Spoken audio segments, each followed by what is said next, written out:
Okay, there we go. Now that we're on the right slide. Hi, everybody, and welcome to this week's Clarity Conversations Live. Today, we're going to be talking about what if the best remedy for your itchy, stinky dog is something that you're already doing. Here's an example of a question I hear all the time. Christine, I've already tried so many things to help my itchy dog. Do I need to start over? My response, probably not. You might just need to look at what you're already doing through a different lens and make the pieces of what you're already doing now work better together. So today I'm going to do something a little bit different. I'm going to walk through some of the most common questions I hear all the time from pet parents. And as I go through them, I'm going to show you how I think about those questions a little bit differently than you might expect. Let's dive into some of those questions. This is number one because it's literally what I hear the most often. Christine, what food should I feed my itchy, stinky dog? Oops, I just noticed I'm half off camera. There we go. Adjust that a little bit again. Why am I off camera so much? Well, this is awful. But we're just going to roll with it. All right. Okay. So again, this is the number one question I hear most often. Christine, what food should I be feeding my itchy, stinky dog? Well, rather than thinking, oh, there's a problem, change foods, what I'm thinking is, okay, there's a problem. Now, what does your dog need most?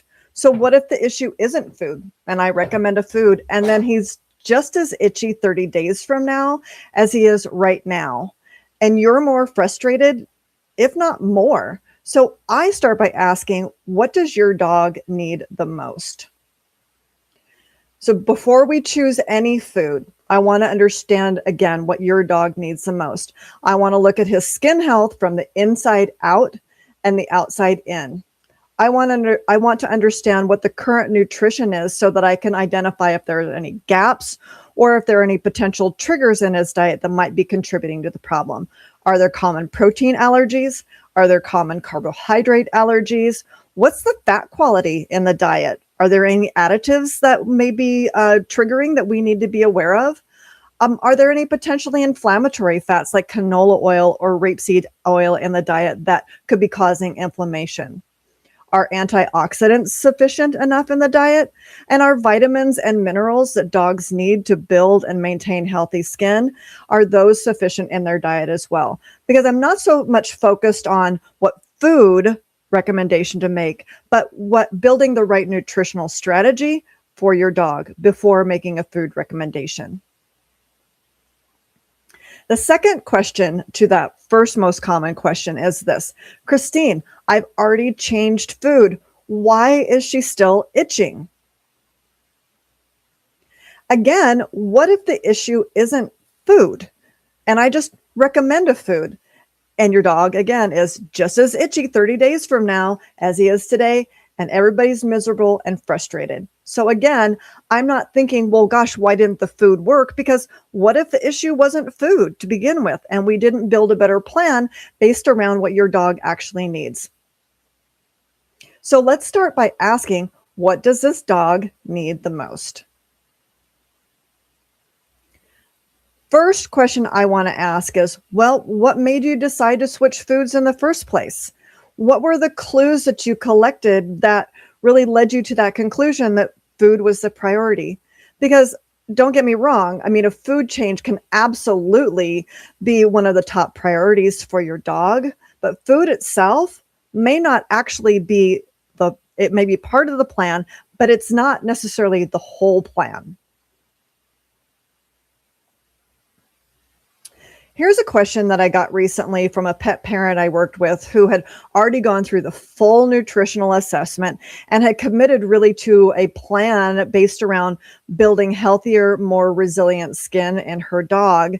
And even after doing all of that, she commented to me, or she asked me, gosh, our dog really loves to roll around in the grass. Could she be allergic to grass? And I completely understand why she asked that, because when our dogs are itchy and miserable, we desperately want to find out what's causing the itching so we can identify the cause, whether it's grass, chicken, pollen, cats, the whatever, so we can identify what it is and eliminate it so our dog can stop itching. So rather than focusing so much on what's causing the problem, I'm asking questions like, why is the skin reacting so strongly to this potential irritant? So here's the problem with that way of thinking. What's causing the problem only? We can waste a lot of time trying to solve that mystery of identifying what's that one thing that's causing the itching in our dog and eliminating it, and wasting all of that time trying to solve that mystery when we could just be helping our dog build healthier, more resilient skin. So then, rather than continuing to ask, what's the one thing that's making my dog itch? I want to ask, how can we make the skin that's reacting to those irritants healthier and more resilient to those irritants? And here's another version of the exact same question. Christine, do you think that she could be allergic to cats? Again, could she be allergic to cats? Sure, maybe, but I think the more important question is, why is the skin reacting so strongly to a potential irritant? Notice how quickly we can get sucked into this guessing and elimination game and spending a lot of time trying to figure out what's that one thing when we can just be focused on helping our dog build better, healthier skin. So don't get stuck in playing the elimination game.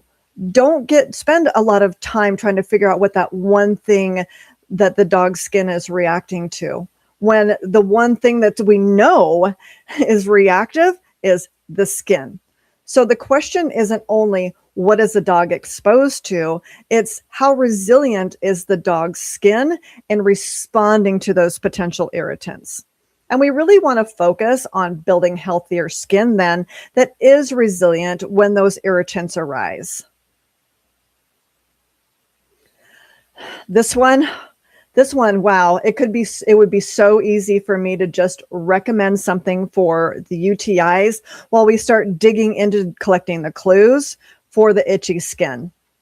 But now we've got two recurring issues happening at the same time that are affecting two vital functions within your dog's body: barrier and detox. So whenever I see multiple things happening at the same time, I ask questions like, why is this dog having so many issues at the same time? And what is this dog's body trying to tell us? I'm not thinking, oh gosh, here's a collection of problems. What supplement or what product can I layer into the mix? I really want to know, what is this dog's body trying to tell us that all these things are going on and happening at the same time? So my focus isn't to just add in more products when other problems arise. I want to understand the dog's full story, inside out, outside in. I want to look for connections and patterns of what's going on. I want to know what support is already being provided. Maybe there's some gaps in targeted functional support. Maybe there's some overlaps and complexity that could be simplified and lessen the burden on the dog's body. So I really want to let the clues that we're collecting determine what the dog needs most, and not just get stuck in this trap of problem product. Here's another really good question that came out of a recent clarity conversation that I had with a new client. Christine, my dog is oily, itchy, and stinky only days after getting a bath. Could her high protein diet be the cause? Well, I always find these questions really interesting because by the time the pet parent has even come to me, she's already started formulating a hypothesis in her own mind about what the problem could be.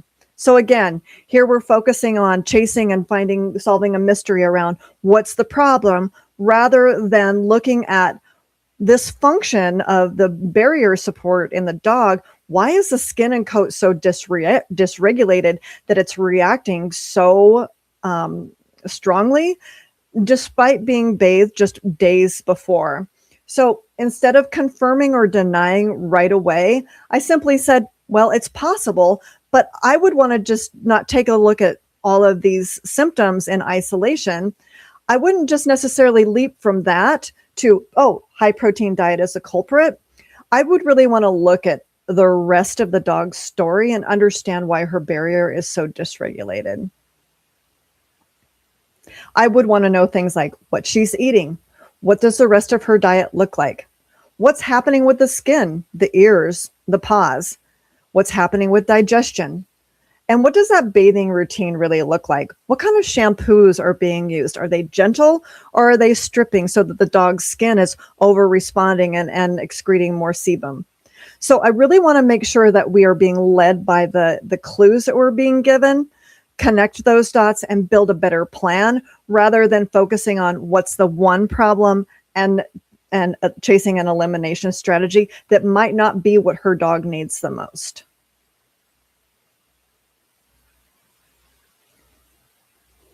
I love when I get questions like this, not because a dog is suffering, but when I get this level of detail in a question, it has so many clues already within it.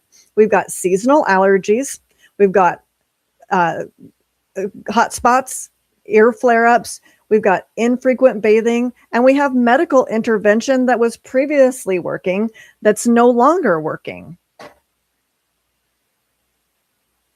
So my question then is, why is the skin reacting so strongly despite treatment that has worked in the past? Not, well, this treatment doesn't work. Now what treatment do we pursue? So I always say, don't just manage the seasonal flare-ups. Here's the thing with bathing. Bathing isn't just about getting your dog clean. Bathing is also about supporting your dog's skin and its ability to build and maintain healthier skin at the skin layer itself. I start by thinking about looking at skin wellness as a whole. I want to understand the dog's full story from the inside out and the outside in. I want to know things like, is the bathing strategy really aligned around building resilient skin itself or just cleaning the dog? And is the seasonal pattern improving, stable, or progressively worsening year after year? Because I really want the focus to move away from, we're just not just managing the symptoms seasonally, but in a situation like this, I want to make sure that we're focused on building healthier, resilient skin year round so that when those irritants arise next allergy season, the dog's skin is more apt and more ready to handle those irritants. This last one, oh, my heart goes out to pet parents.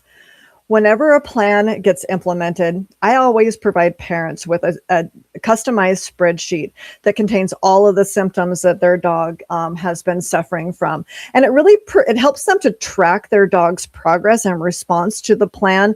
And it's also a really good visualization of how the dog is progressing. And it gives them a tool to be able to monitor how the dog is responding and progressing before they modify anything in the plan, so that they can really keep collecting those clues and connecting the dots before they modify anything along the healing journey. So I just want to emphasize something. Healing isn't linear. I want to know what happened during the implementation of the plan, what changed, and what clues are available that we can consider before jumping to assume failure of the plan or knee-jerk to changing something. I want to think in terms of knowing that building healthier skin takes time, and a bad week after previous progress isn't necessarily a failed plan. It's another clue. And because building healthier skin takes time, we want to make sure that we keep collecting those clues and connecting those dots throughout the implementation so that we can meaningfully decide what, if anything, needs to be modified.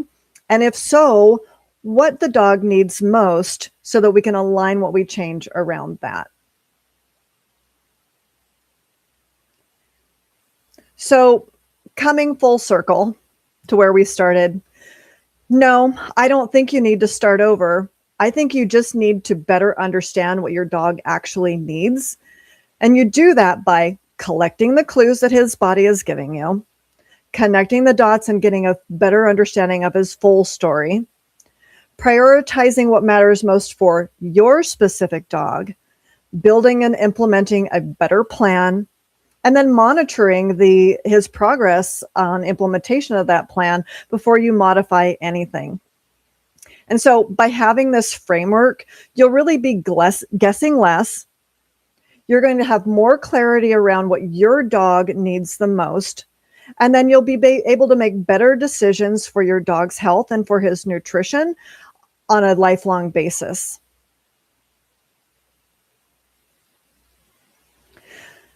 You know, I talk a lot about building healthier skin from the inside out and the outside in, and providing targeted functional support when extra help is needed. Next week, we're going to deep dive into inside out nutrition. When we talk about your dog's skin is being built from the inside out, let's start there. I hope you'll join us then.